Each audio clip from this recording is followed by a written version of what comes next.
Really appreciate everyone making the time to be here and to talk more about assessment in the LIC. My name is Tai Lockspeiser. For those of you who don't know me, I'm a general pediatrician by training, so work in primary care and have two LIC students that I just got a reminder email for that I need to complete my end of year assessment on. And I am also our Assistant Dean for Assessment, Evaluation, and Outcomes here at the University of Colorado School of Medicine. This session is part of our LIC faculty development series. We have no financial disclosures, and you will have the opportunity to claim CME credit based on a survey through SurveyMonkey. So stay tuned for that. So in particular, in this session, we're really just going to focus on one learning objective, which is really about thinking about the best practices for completing our assessments that are accurate and meaningful for our students, because we're nearing the end of the year. And all of you who are preceptors should be getting something from OASIS fairly soon, asking you to assess your student. So the goal is really to make sure that you're ready when that email comes and are able to do it in the best way possible. I know that we're on Zoom and this is lunch and there's lots of different things going on, but I really believe strongly that I want this to be valuable for you. So please, if you have any questions, comments, things that you want me to talk about in more detail, please jump in at any point, raise your hand, put something in the chat, whatever works for you. I want to be able to answer your questions and make sure that you feel like you're meeting your needs. So to dive in, I actually wanted to start with the end first, which is usually the opposite of how I do these sessions. And I focus more on the fact that assessment is about so much more than grading. But for this particular session, I wanted to make sure that all of you understood what happens with the information that you're submitting to us in these OASIS assessments. So first off, just a reminder that grading in the foothills, our clerkships, are graded honors, high pass, and pass. All grades are determined by a grading committee. It is not your responsibility to grade students. And in fact, if you write anything about a grade, like the student deserves honors, we take it out. So don't feel like it's your job to grade. The other thing is that there are specific criteria for each grade, and the students are not compared to each other. So if we happen to have a really amazing class and they all met the honors criteria, then they would all get honors. The criteria that we have, though, we set the bar pretty high for honors to try to really make sure that it means something. The big thing that I'll highlight to you is that, again, your job is just the clinical assessment portion. In terms of professionalism, assignments, and exams, those contribute to the grade, but we deal with that. You don't need to worry about that at all. What you'll notice here is that we have sort of our minimum expectations for common conditions, which is what's expected for pass. And then in honors is sort of thinking about exemplary expectations for many clinical skills and starting to demonstrate some of these skills with complex or undifferentiated patients. And so this chart in here sort of shows what those minimum expectations would be and what the exemplary expectations would be. And again, this is for a common concern. And so what we're really trying to get at is that by the end of the foothills, we want our students to be fairly independent, but not completely independent. This is just their second year of medical school. They still have a lot of growth to go from here. And so really our hope is that at least you'd let them go in and do things on their own, and that for the most part, they can come up with something that's reasonable. But yes, they might still need substantial input. Our exemplary students are the ones that are really independent and don't need quite as much input. So I start with this in mind because the grading committee looks both at the ratings and at the comments in your forms to make a determination about whether or not a student met each of these particular criteria. And so I want to frame it that way for this session to just highlight the importance of commenting on and thinking about each of these different tasks as you go through the assessment form. So one of the big questions that comes up from both our students and our faculty is, what about growth over time? That's one of the things that's really unique about our LICs. You're with your students for an entire year. We want them to grow. So what we say and what we do is that everything that we're looking at is holistic. And what I mean by that is that one particular assessment isn't going to make or break the student's grade. If they struggled early on and are now doing incredibly at the end of the year, that incredible performance is what they're going to be graded on. And so we're really trying to see that growth over time. And so we want growth. We're not going to penalize them. And we really want you to be honest. And similarly, if even in this end of year, there's one or two skills that the student is not doing well at, this is not an all or none sort of thing. We're looking at it holistically. So if you have a student that you really haven't had much opportunities to think about, diagnostic tests, or they haven't been making much of a plan, that's okay. Just be honest, describe what you saw, what they could do on the form. And we put that piece of information together with all of the other data points that we have to determine a grade. So really, our goal is for you to tell us about the student and to really understand what they can do at this point in the year. At the end of the year, where have they gotten to? And so when I think about that, I think about it within our RX OCR model of clinical teaching, which is really this idea that part of assessment and recording what happens with the student is part of what's expected of you as a teacher. And so as a reminder, RxOCR highlights that good clinical teachers start with the R. They establish a rapport or a relationship with students. They set expectations with their students, which can help them to focus their observations. They observe specific skills or activities, and taking into consideration this idea of creating independent practitioners, because that is ultimately our goal. Thinking about whether or not the student could have done that alone. And if not, what needs improvement? Then central to clinical teaching is the coaching conversation, which is identifying what was done well and needs improvement and providing direction as to how to improve. And so hopefully all of these 4 steps have been happening over the course of the year. The final thing is the recording, which is the assessment. How was it performed? And how would you suggest for this student to move on? So we're really at the end part of this spectrum of clinical teaching. But what I like about this model is that assessment is part of teaching.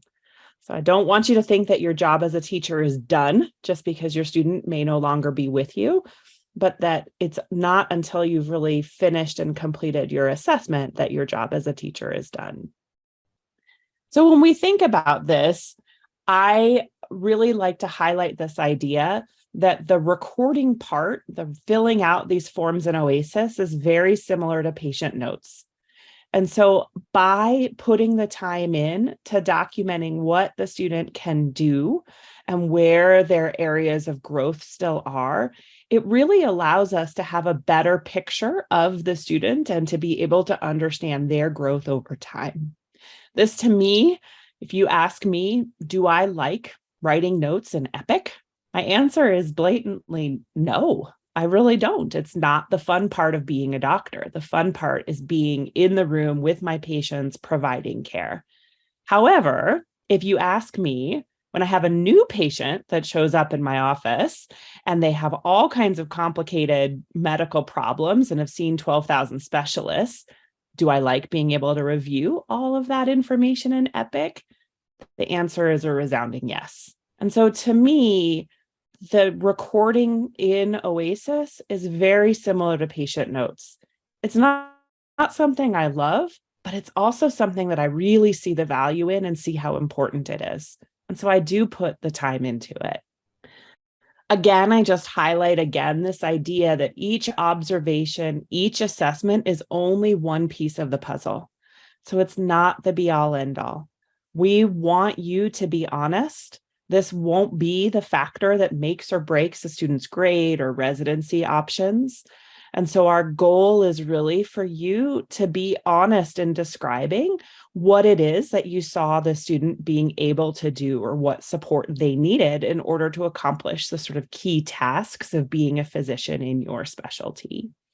The grading committee then looks at it all holistically to make some of those higher stakes decisions.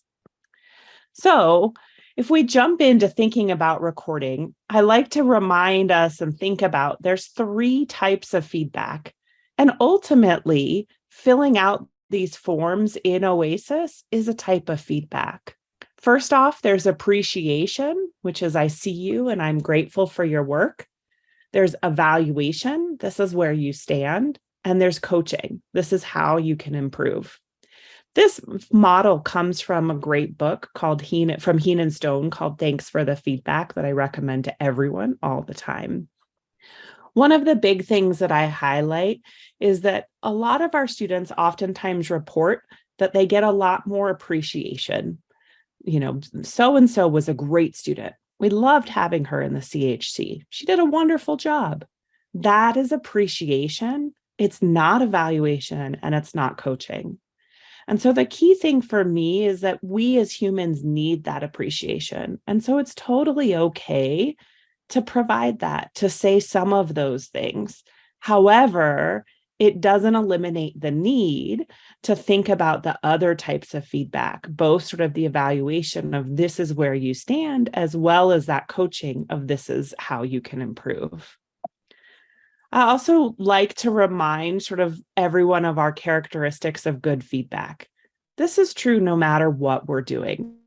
This is the same slide that I show our students when we ask them to provide feedback for our faculty. And really thinking about it as trying to provide detailed information about what the student is doing in a non-judgmental way and in a way that's really highlighting that your goal as a teacher is the same as their goal, which is to get them to be the best doctor they possibly can be. And so really trying to put the time in to filling out these evaluations, to providing the feedback is what's going to allow that student to grow into the type of doctor that they want to be. One of the biggest things that I highlight is the power of yet. And so oftentimes we think about constructive feedback as something that a learner is doing wrong or something that you want a learner to stop doing or to do differently.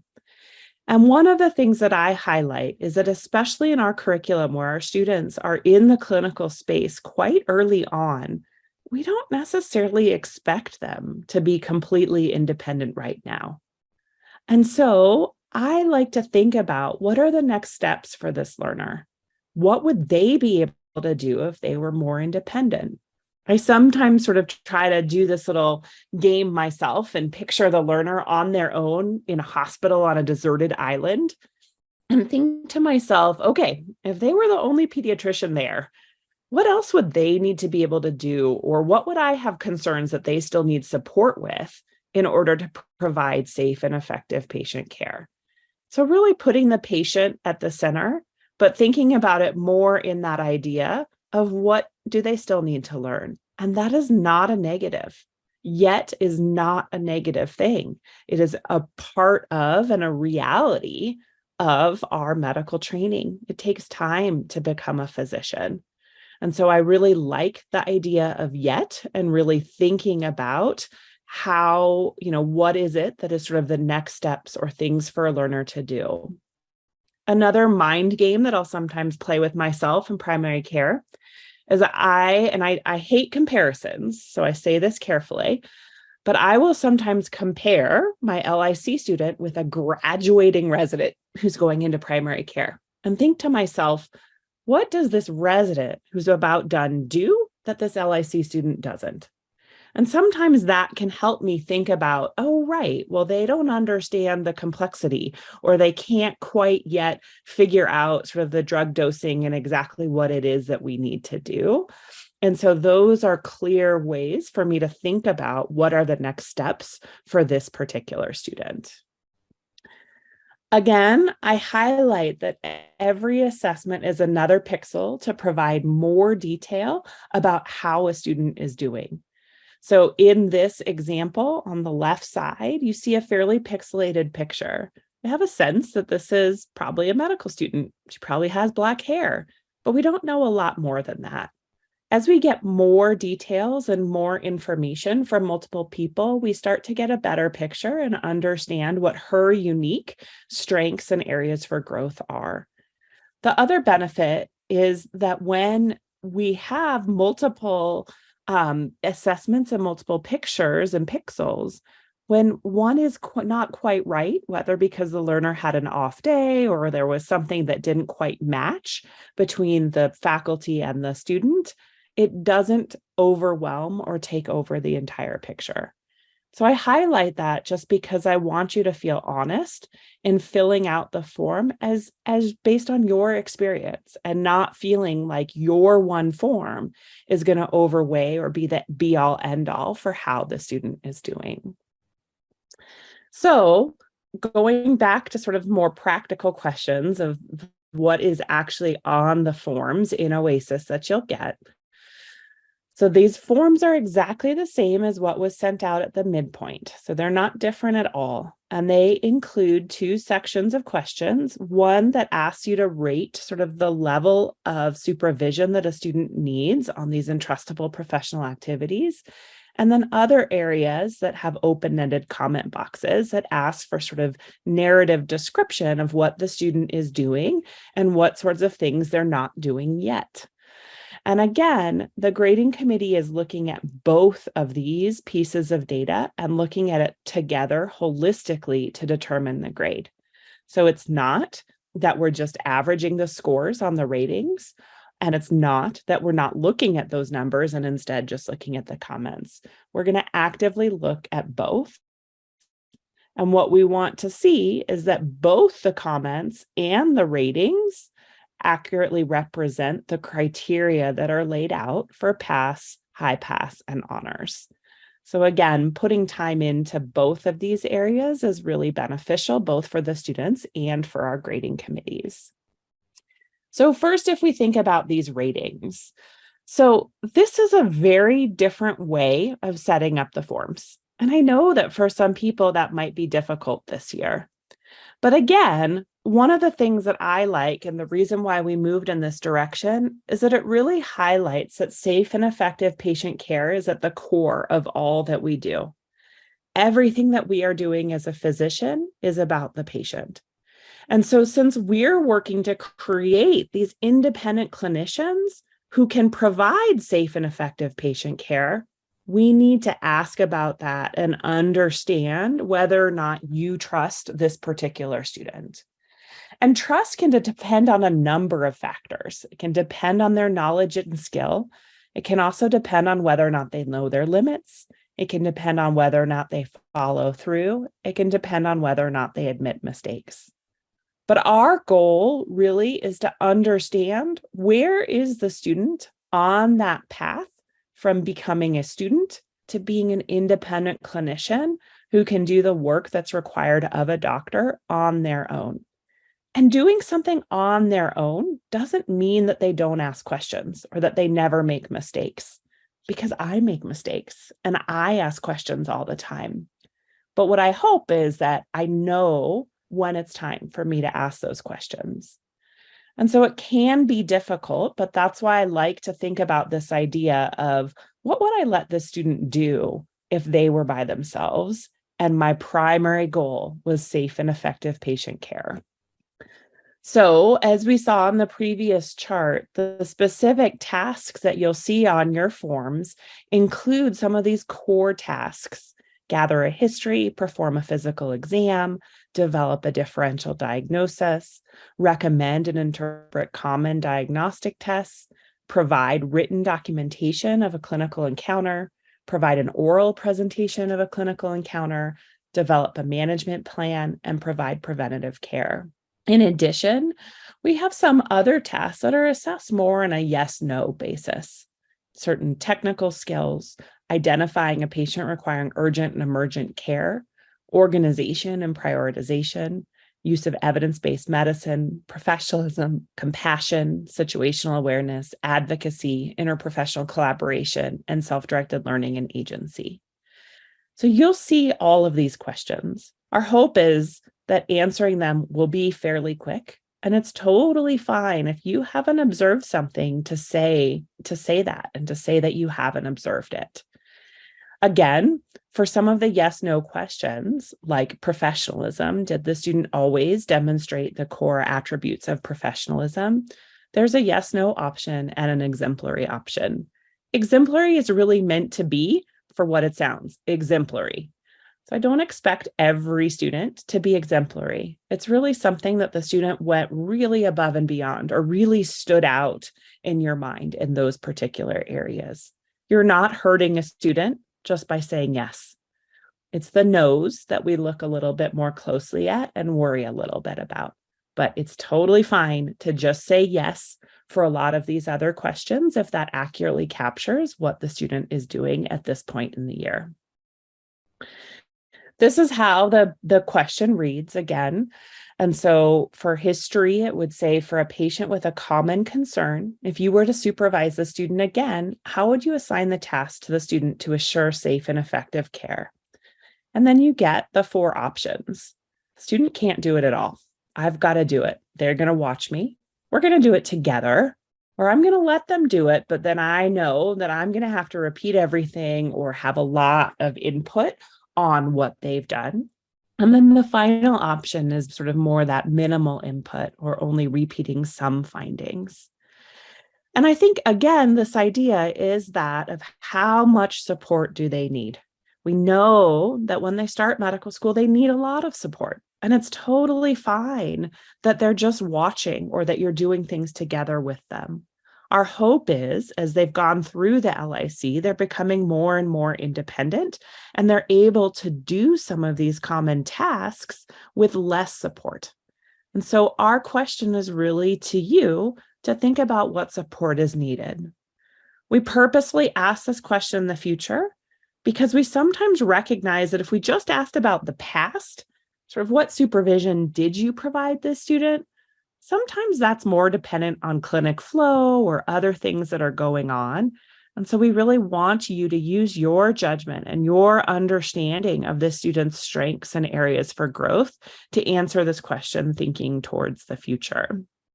The key thing to know is that if you do select the top option here, then you actually get another question, which asks, how would your level of supervision change with a more complex patient or undifferentiated patient?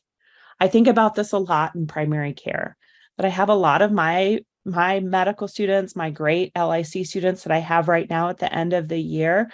I'm absolutely with common patients. When I have a kiddo that comes in with a cold or a kiddo that comes in for just a healthy 2-month well child check, oh, they can do it. I know it. They've got it. They don't need much of me at this point in the year.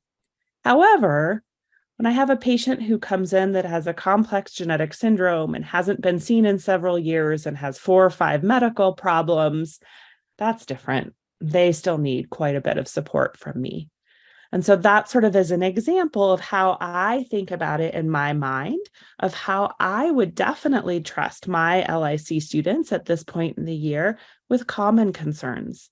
But some of these more complex things that in some ways I almost think of are more what people learn during peds residency, not during medical school, they need more support with. And again, that is not a problem. That is okay because it's the power of yet. They shouldn't be able to do that now.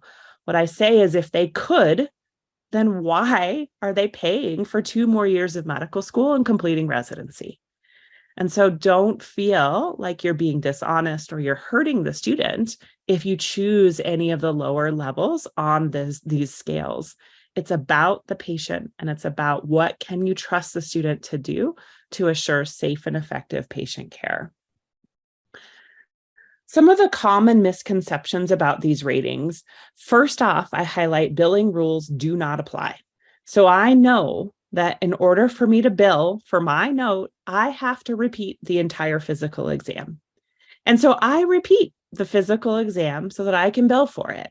But then I answer this question and think about it sort of more in the future.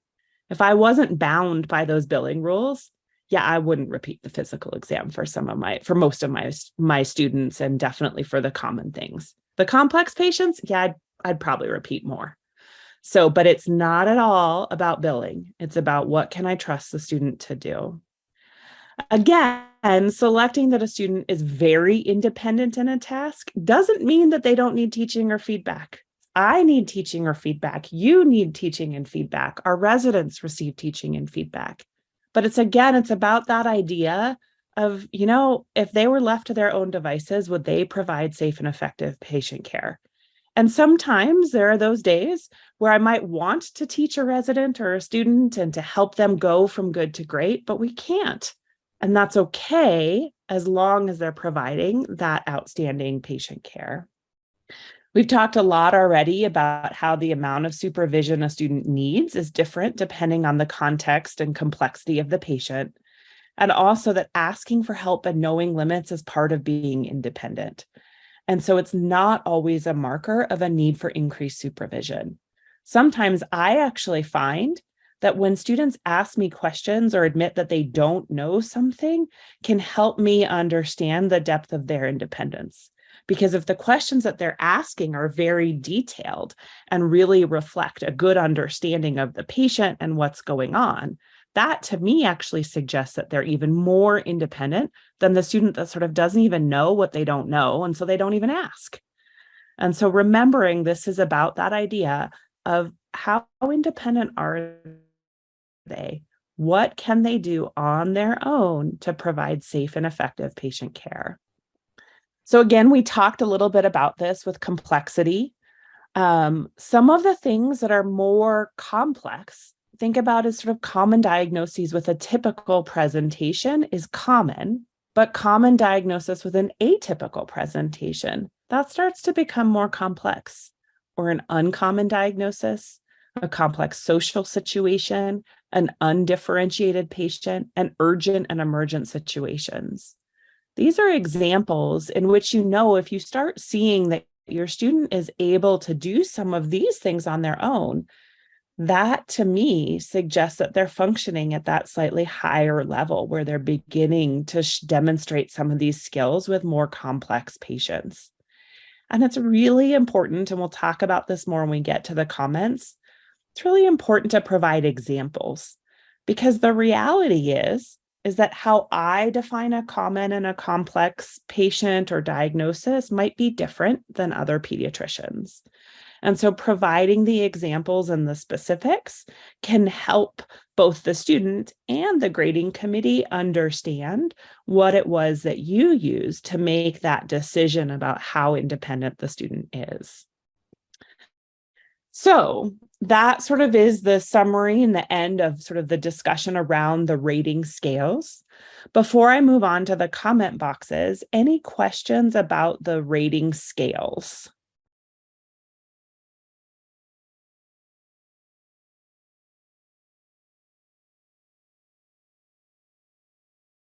All right. Well, there will be plenty of time at the end for additional questions if you want to talk about it a little bit more.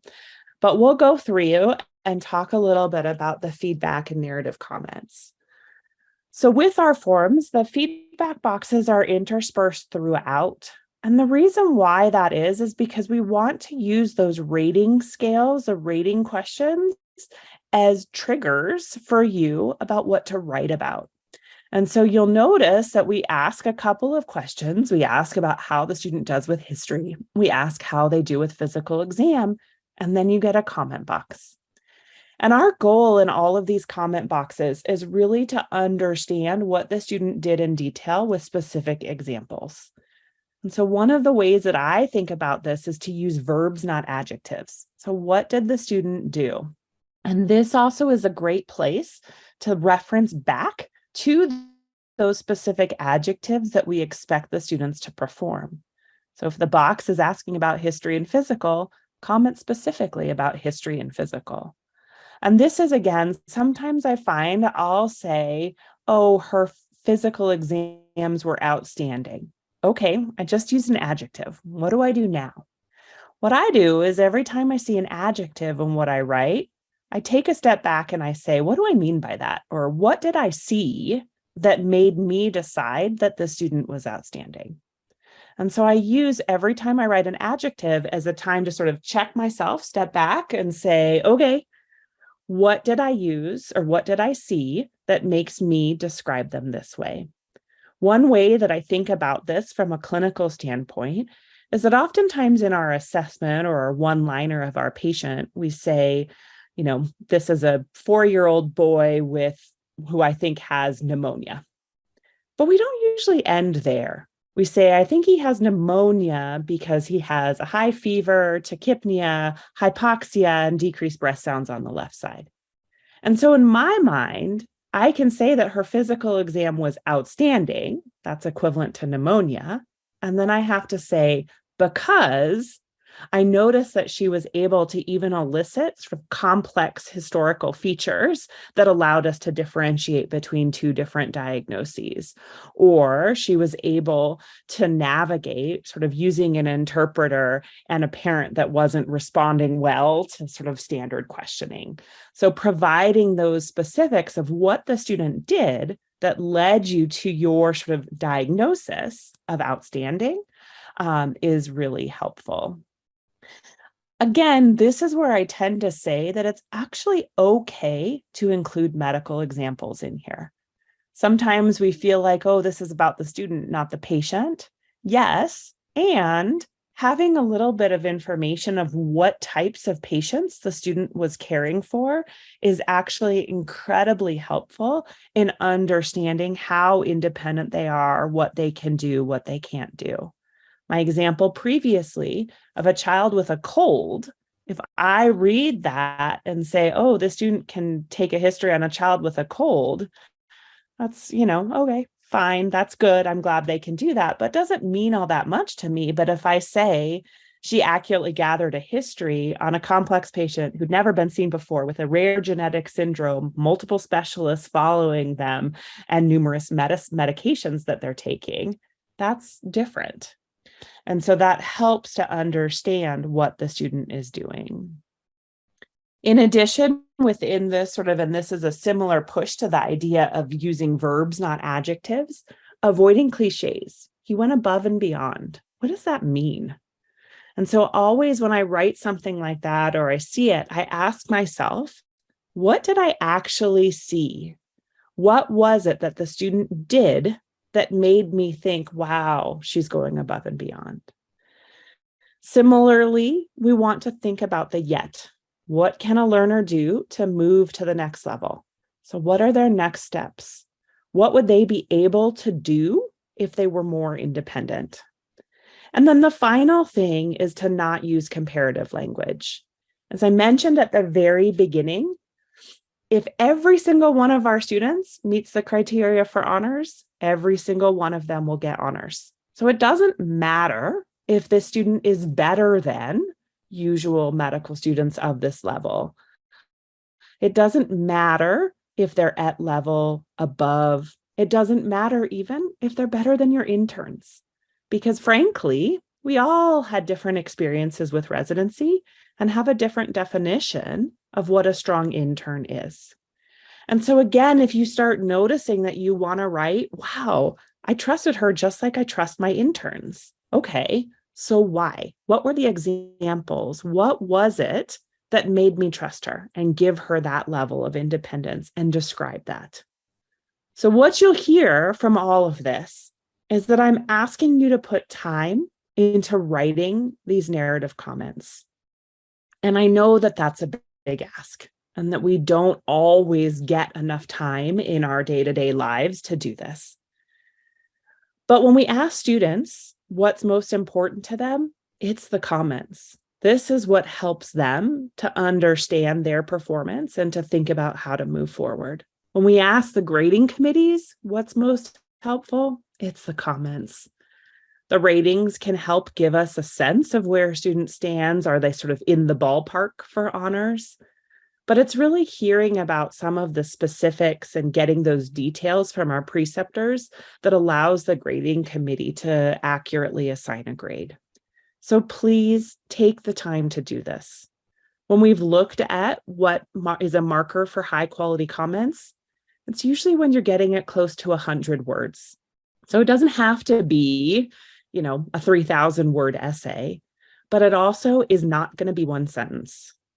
And so just writing, she did great, histories are great, isn't going to be enough. That being said, just like with patient notes, we don't care about grammar, spelling, or any of that sort of stuff. And so if you want to dictate and just talk about the student and know that's going to be a little stream of conscious, that's okay. And you don't need to go back and edit. You don't need to proofread, but we do want the detail. And that does remind me that in Oasis, either on your computer or on your phone, there you can click on the button that has sort of the dictate and just talk. And again, if you make a mistake and you use the wrong gender or there's some weird phrase, it's not going to end up anywhere that has a long-term impact for the student. So the more important piece is to get some of that detail and understand what the student can do. And the sort of specific edits and all of that sort of stuff is not as important. The last thing that I highlight with this is that oftentimes right before I hit submit, I go back over the entire form and I look at it and try to answer two questions for myself. Would I have written the same thing if the student was a different gender or race? And am I describing personal attributes of the student or how well they fit in, or am I describing the actual skills and knowledge they demonstrated during our time together? And so these two questions are really helpful to make sure that we're being equitable in our assessment.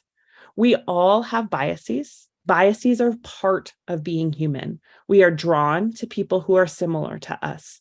We see in people who are similar to us certain strengths. And unfortunately, for students who are of a race or ethnicity that's underrepresented in medicine, by default, there are fewer attendings who are similar to them.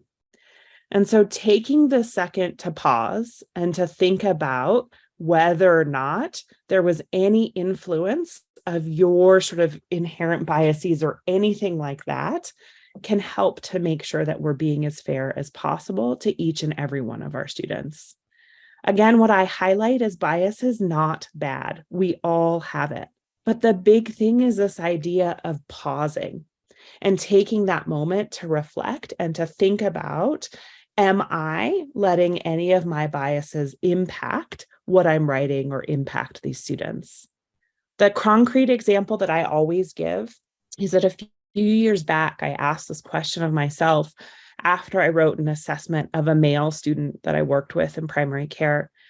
And I'm looking at the comments, I realized that so much of what I had commented on was his ability to connect with babies and how he could hold them. And he knew how to calm a crying baby and all of this sort of things. And I asked myself this question and I realized I wouldn't have written that about a woman because I just kind of culturally expect women to be able to do that, but it was novel or, different when a man did it. And so that sort of helped me to realize that that's one of my biases. And so I went back and I edited the assessment a little bit and really tried to focus on some of his other clinical skills and not just sort of that idea that he could connect well with babies. So it's something that we should not feel ashamed or upset that something like that happens. We should not push it away and say, I'm not biased, because we're all biased, but we have that opportunity to pause and to think about how can we sort of reflect on and know what we know about our own biases and about assessment to be as equitable as possible for all of our learners. Similarly, the personal attributes section is really about what we talked about before about using verbs and not adjectives. That we don't want to just be assessing a student based on something more generic about who they are, how well they fit in. But what we really want to be using is thinking about what is it that they actually do. And so describing examples, fit can be an important thing if you can describe behavioral examples of what you observed to say that either the student fit or didn't fit in well with the team. So again, it's this idea of verbs and not adjectives, which leads me to my final sort of slide and take home point. If you can take one thing home, it's that your job as an assessor is to be the eyewitness and not the judge. Your job is to describe in as much detail as you can what was the student able to do independently? What did they still need support and help with? It's not your job to say, therefore, this is honors, or therefore, I'm concerned about the student. Your job is to put that detail out there. And then it's our job in the school to make a decision about what all of that data together means. So provide the details, give the medical words, describe the patients that the student cared for. What sorts of things did they do? Did they call to follow up on the patient? Were they able to come up with a potential plan for a new infection? All of those sorts of things are really, really valuable to be here. Again, it's okay to say, he was able to do this independently for the common patients, but we had a few patients, like a patient with a new diagnosis of asthma versus bronchiolitis, that he seemed to struggle to identify the, key differences between, and I needed to intervene a little bit more in helping to determine our differential and management plan. That's fine, because that's a yet. He'll move on to be able to understand those intricacies of the differences between asthma and bronchiolitis in young babies, but he doesn't have it yet. And that's okay. It's not me criticizing. It's not me saying he's not a good student. It's just saying he's not there yet.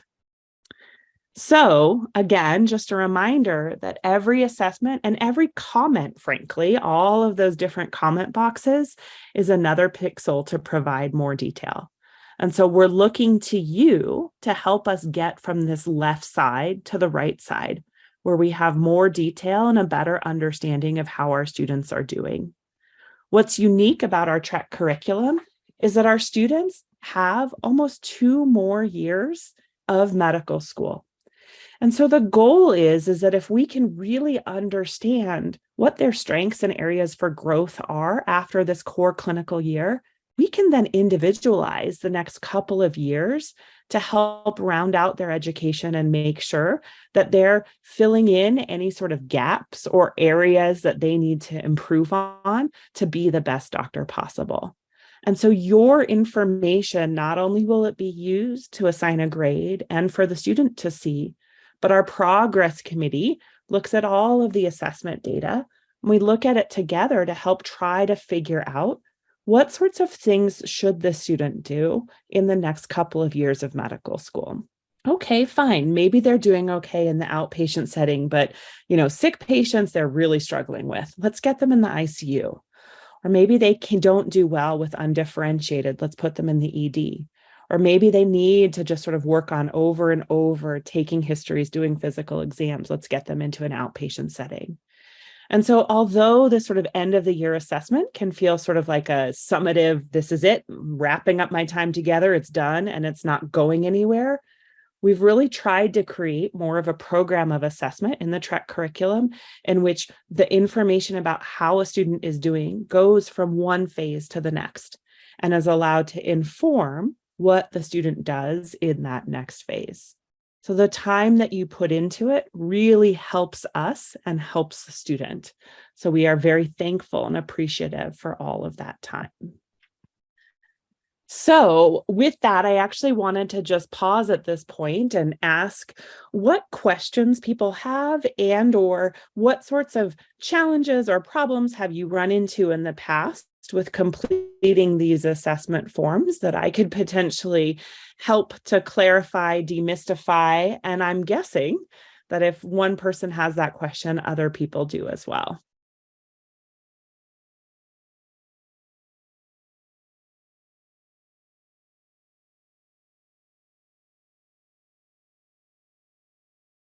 No questions.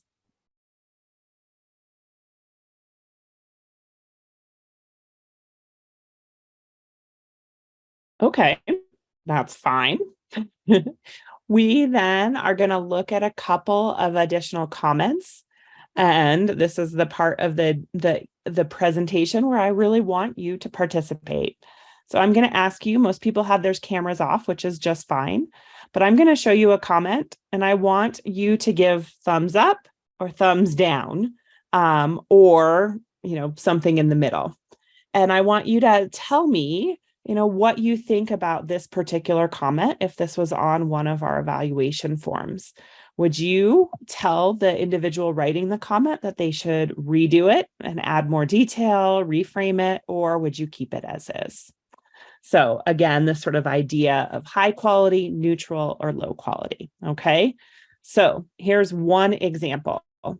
He was enthusiastic and willing to jump in and take a history, was not hesitant to do a physical exam on an assortment of pediatric aged patients. He asked for help and advice with each of these steps and was a willing receiver of suggestion. I felt he functioned appropriately for an MS3 with little pediatric background experience. Importantly, he was an enthusiastic learner and did apply suggestion to each successive patient. Areas for improvement, he needs time and experience. I felt he certainly has the basics and the hunger for information and technique to allow him to grow with time. So, thumbs up, thumbs down, or in the middle? Thumbs down, scrolling through some thumbs down. Okay, good. So let's hear from all of you. What would you do to make this better? Or what prompted you to say this was thumbs down? I'm sure he has a nice personality, but I have no idea what the student actually did. Yeah, it's all very vague. There's a lot of words in there, but there's not a lot of specific tasks that he actually did. What else? There's a lot of adjectives and comparison, Yes. the comparative statement of being able to function appropriately for an MS3. Exactly. So functioned appropriately for an MS3. Again, what does that mean? And in particular, for our track curriculum, our students are MS2s, they're not MS3s. And so comparison is particularly problematic this year. Anything else?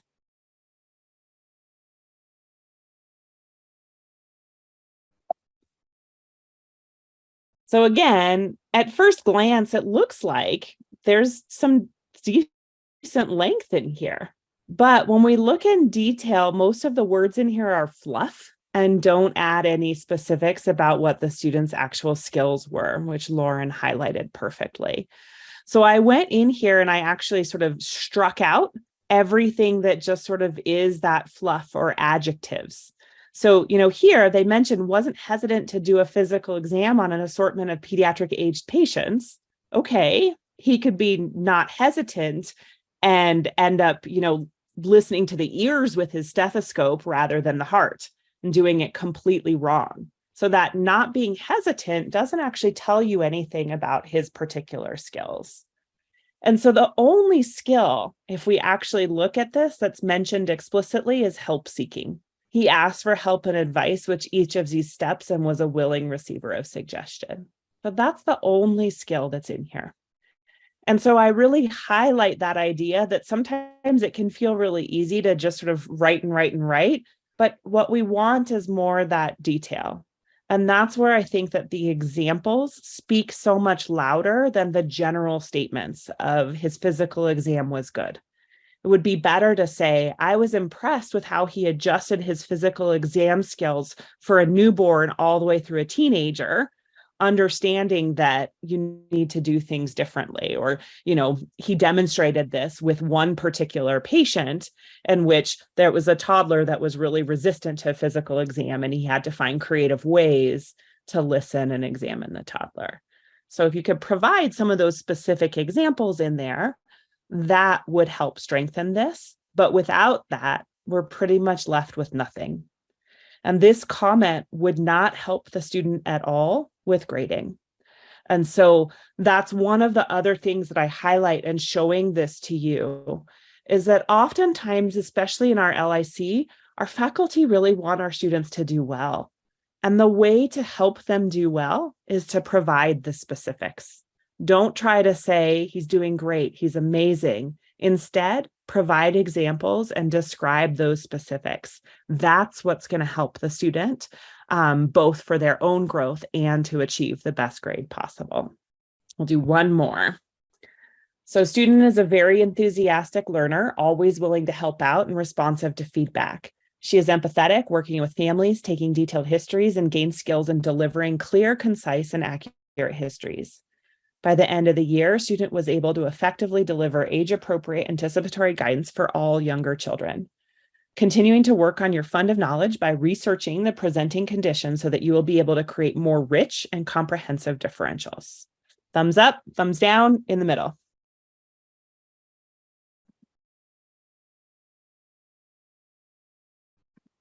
More in the middles this time. Anyone want to comment on why this one is a little bit more in the middle? What could be better?